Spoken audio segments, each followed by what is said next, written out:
Alright, so hopefully you guys enjoyed the roleplay scenario.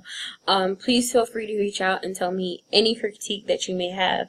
I'm really excited about starting field in the next few weeks, so I kind of just want to make sure that I'm going in there with a lot of confidence that I am going to be able to at least apply this intervention on top of all the other ones that we have learned in field as it comes up. So I kind of just want to recap and kind of go over everything that was discussed in the video and kind of just do a wrap-up conclusion just to give you guys kind of more details about some things that we could discuss and some challenges that may come up when you're working with a client like this. So again, like I said, I did a lot of cognitive theory things, and with cognitive theory, a lot of it is focused on the internal mental processes. And I think that it's just a really good viewpoint for those who are diagnosed with PTSD, because a lot of times I think you come across clients who are diagnosed with PTSD is that they're they're perceiving things based on their traumatic experiences. So I really feel like cognitive theory is one of the best ones that kind of explains PTSD. And then one of the biggest challenges that I think that I had with this client as well as other clients that's going to come up is their willingness to be there and, their willingness to participate. I mean, when I was thinking about all of this, I was kind of thinking I really want the client to kind of be defiant and resistant. But then I was just okay, this is kind of probably going to be more of a challenge than what I thought it would be if I have them so strong-headed. So I kind of just decided to make things a little bit easier for myself, and I kind of was just okay, well, she's kind of resistant to treatment, but she's here for the sake of her marriage. So I wanted there to be one thing for the reason that she was here.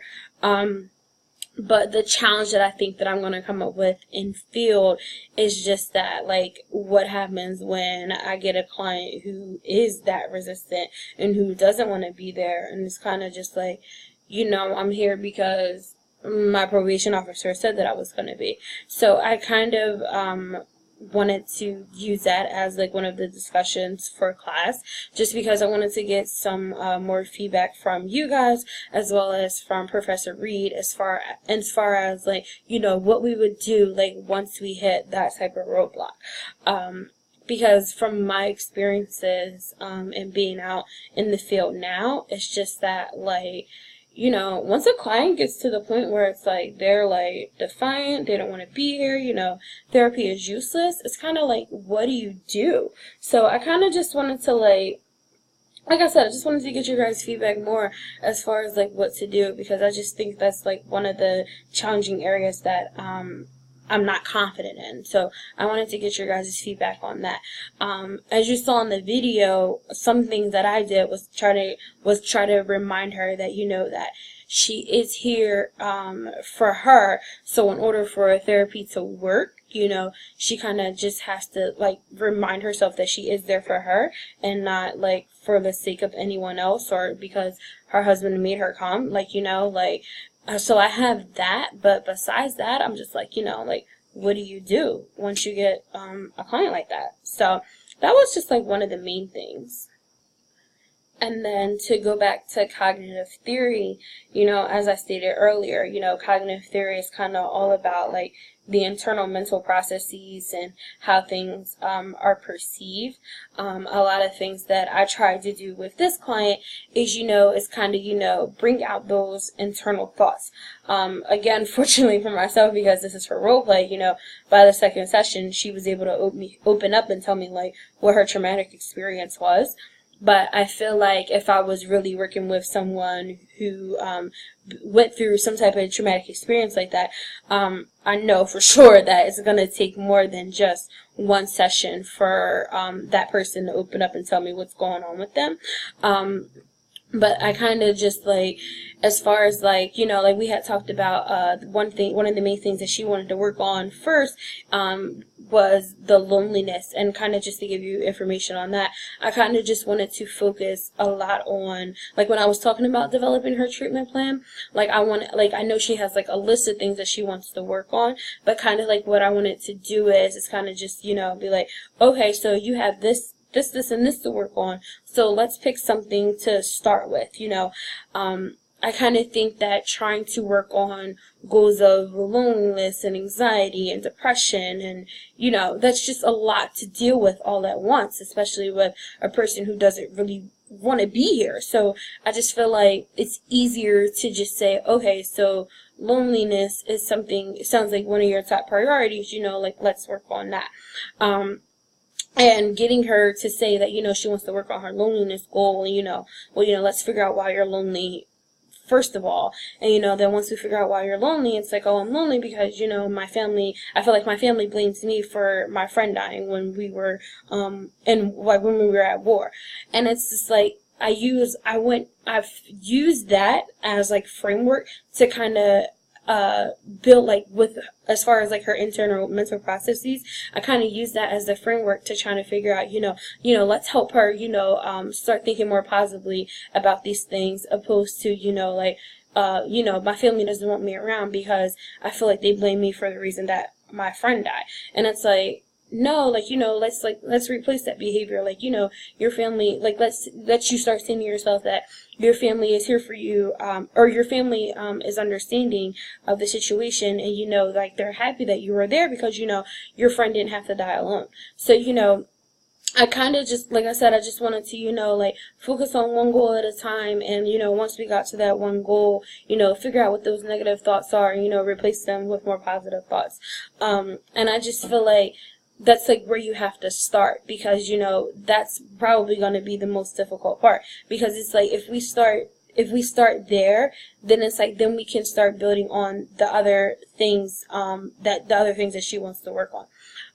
The other thing too, for a challenge, I just thought of this too. Another challenge that I was thinking of is the whole homework aspect of CBT. From being out in the field, I never really saw homework as being one of like the bigger things. What I saw really with CBT is like basically saying, let's try journaling, or, let's try role playing, to see how you would be if you were to go to family dinner, like we were saying in the role play, like if you were going to family dinner. So I feel like homework is kind of like one of the things that I kind of need to get more used to. So I guess I'll just put this question out there for my classmates, is, how, if you guys did use CBT, is how did you kind of incorporate the homework aspect?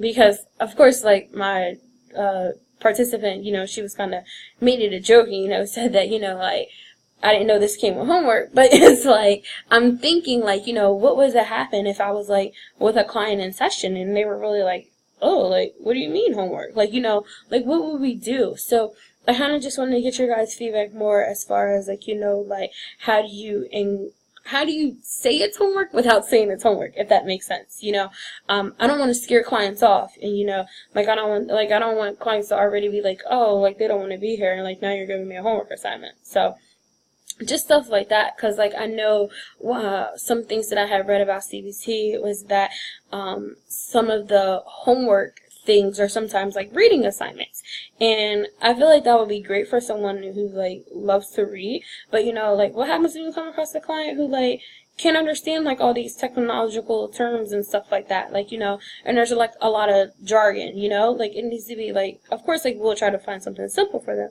but what happens when we can't? So I just wanted to pose that question to you guys as well. So I hope you guys enjoyed my presentation.